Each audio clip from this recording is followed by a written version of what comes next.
Hello, everyone. Good morning, and welcome back to another episode of Elaborations with E.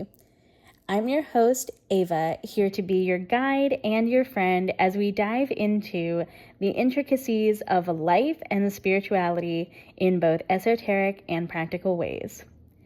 This Tuesday's episode takes inspiration from a message that a friend sent to me recently. A friend of mine reached out to ask if I would be interested in joining an online guided meditation session that she would be hosting later in the month. When she reached out, I was honest and I explained to her that I was hesitant to commit because of how active I have been in my personal life lately. I didn't want to say yes to something and commit to it and then later have to cancel if other things in my life take more of a priority. When I told her that things have been a bit hectic, she sent me back a simple question. Yeah, girl, who are you telling? Initially, I thought, wait a minute, huh? Like it was this quippy way of saying, tell me about it. But after really sitting with it, I remembered that she and I both bonded because we believe in manifestation, the power of our thoughts, beliefs, words, and the stories that we choose to repeat, or the stories that we choose to tell. Later that day, I expanded on the question and asked myself, who am I telling about the happenings in my life? And soon, a better question came up. What story or stories am I repeating, and what narrative am I still subscribed to? Which brings me to our discussion topic. Today, we are exploring the 3 pillars of the art of silence in manifestation and creating your dream life. From here, we will discuss how reclaiming your narrative can transform your reality and help you take control of your circumstances instead of giving them agency over you. So let's start our discussion with Pillar 1, which is the trap of what manifestation circles love to call the old story. When sharing stories about our experiences and circumstances, we sometimes don't realize that our words are actually acting as a tether to our past. We think of things like venting as getting everything out of our system. But spiritually and neurologically, we are often just locking ourselves into those old narratives. Take this example. If you tell 5 different people that your day was miserable, you have lived in misery 6 times that day. Once when it happened, and then 5 times when you were retelling that story. You are essentially thereby commissioning a rerun of your own suffering because you are choosing to repeat the story of how your day was miserable. So, when my friend asked me the question, who are you telling? She may not have noticed, but she was asking me to audit my audience. And I want to ask you all this. When you are sharing your stories, are you sharing with the goal of healing? Or are you sharing so that you can continue to inhabit the identity of a victim and keep yourself in the mentality that you are a victim of your circumstances? Because what happens when we constantly broadcast our struggles is this. We are effectively anchoring ourselves to them. We make those struggles the main characters of our stories. But whenever we choose to stop those broadcasts or switch them to something different, we create spaces where new stories are allowed to breathe. And silence then becomes the container for those new stories. Because when you stop leaking your frustrations out into the world, you start building an internal compass that is necessary for actual change, and you start to realize that you are the creator of your own reality. Once we stop subscribing to the old stories, we finally have enough energy to start creating new ones. But here's the thing, new ideas are actually intensely fragile.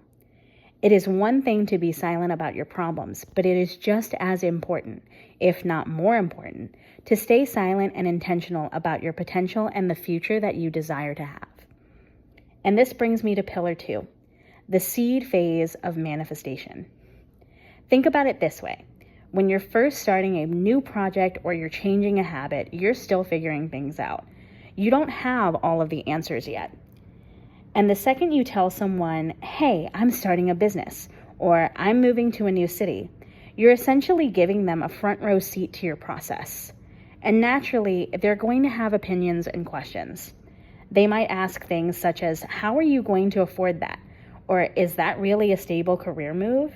And even if they mean well, those questions become your mental clutter.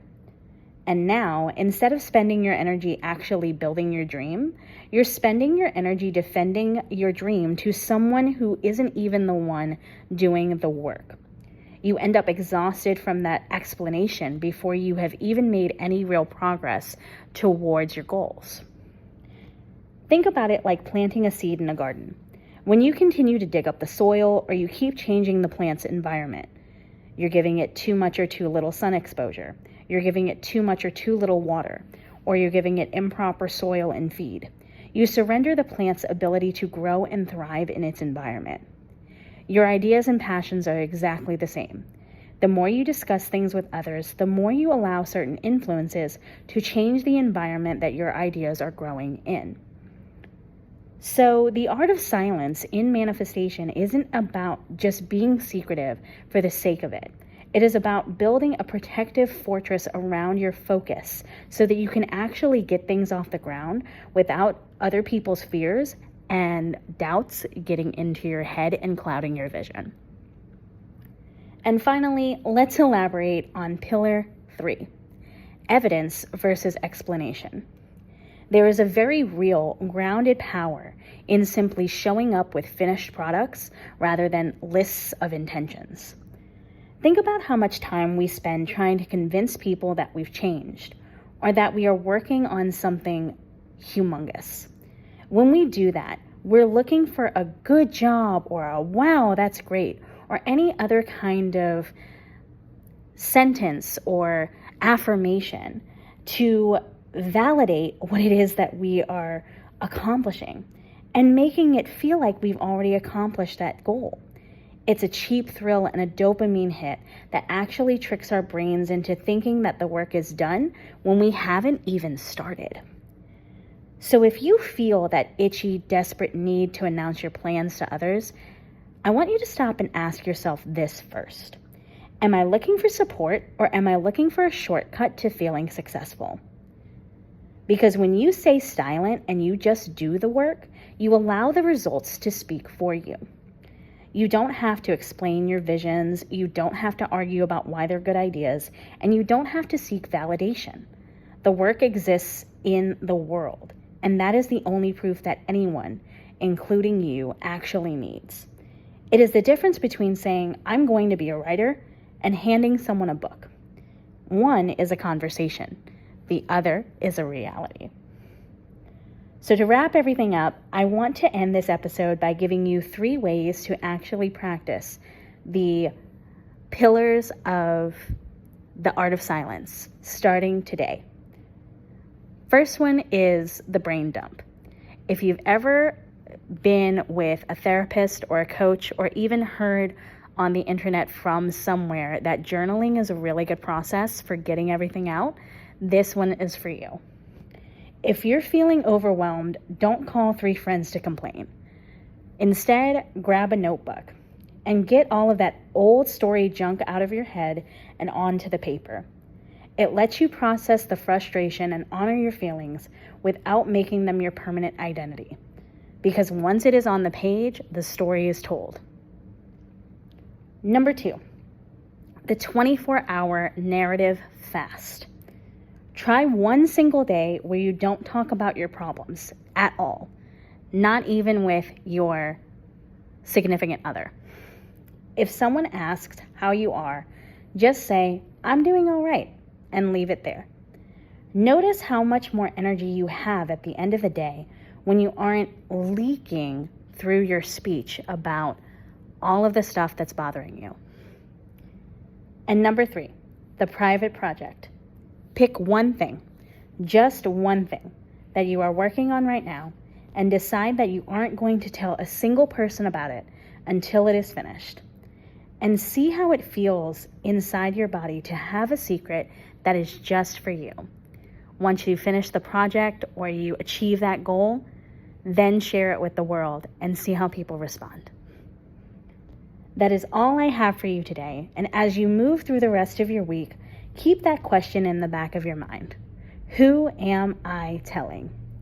If you enjoyed this episode, Be sure to give some likes and comments, subscribe to the podcast, and click the notification icon so you know when new episodes are coming your way. You can also find me on Instagram at elaborations.with.e to keep up to date on all things happening in our world.